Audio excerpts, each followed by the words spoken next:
Yo, good day mga boss. Kumusta? Panibagong vlog na naman tayo. Dito ako ngayon kila Kuya Jason. Kung napanood niyo yung vlog natin nung nagpakabit tayo ng domino switch, ito. Yan, tapos na siya. So, dito na naman tayo para magpakabit ng papalitan natin kasi itong quick throttle natin. Bali kasi yung quick throttle natin, medyo mahigpit na siya mga boss. Yun o. Tapos, itong quick throttle natin, Daytona. Nung nagpalit tayo ng switch na domino, yan. Sa mga magpapalit ng switch na domino, make sure na yung quick throttle nyo ay medyo mataas. Hindi siya tatama dito. Kasi kahit ikot namin to sa sayad, kumuha ako nitong Yamaha na quick throttle. Tignan na lang natin mamaya. Tsaka maganda naman yung mga reviews niya. Tapos, papalit na rin tayo ng throttle cable. Ayan o. King drag na throttle cable. Ito, magiging ganito na yung kulay niya. Yan. Tapos may dala rin ako mga tie wire. Baka kailanganin. Ay, sige Jason. Sure. Yan, aso niya. Quick throttle.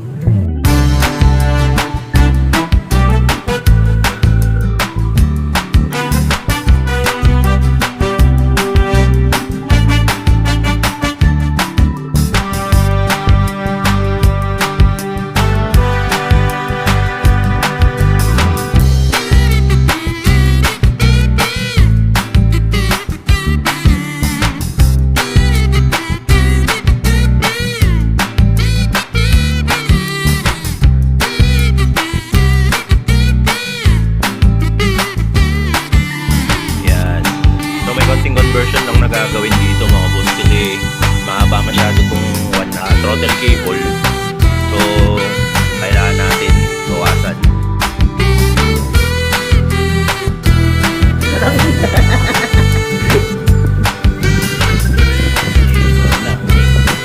Sundo Lang.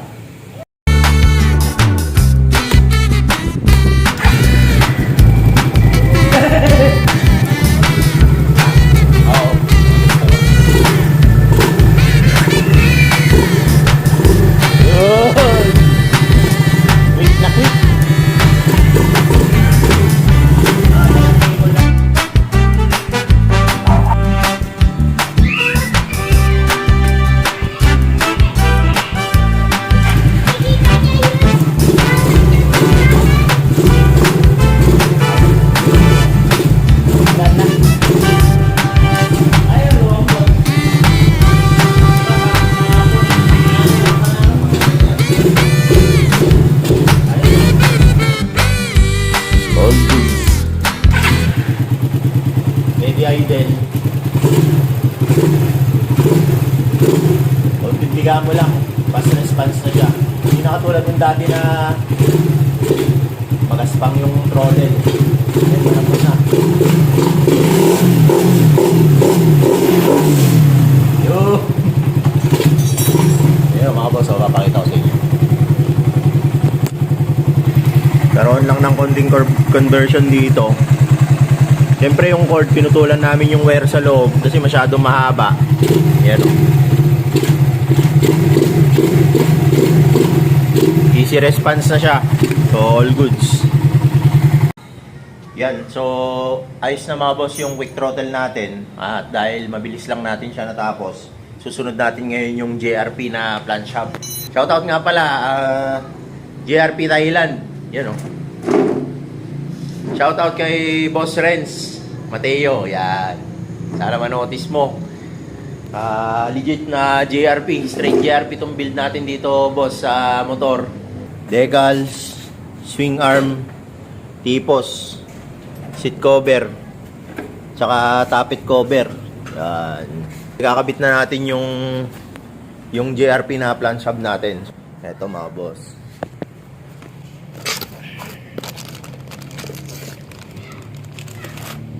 Yun.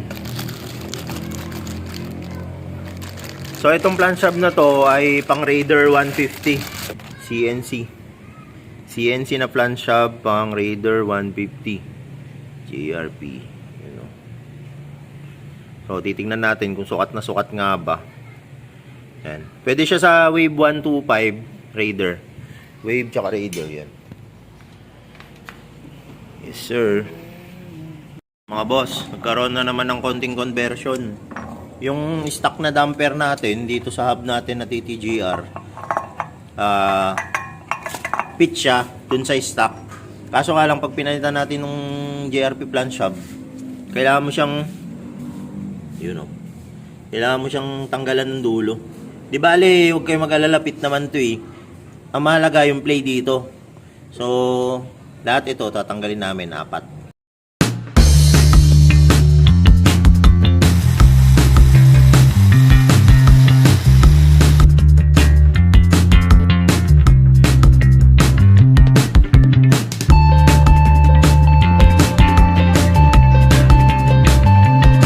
Yun mga boss, magandang umaga. So kakagising lang natin. Hindi ko na naituloy yung video kagabi kasi medyo anong oras na rin kami natapos, tsaka madilim na rin yung pagbibideo, hindi na rin makuhanan na maayos.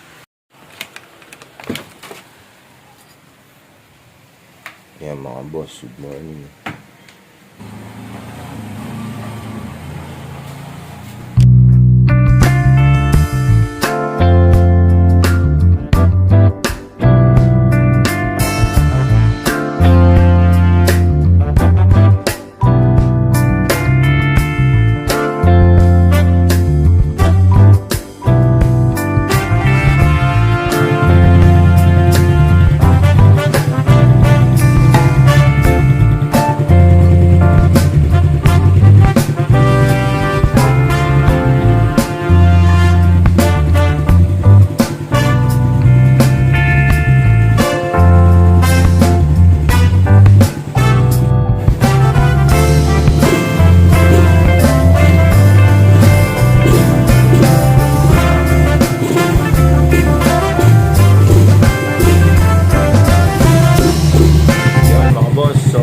Dito na lang, maraming salamat sa panonood.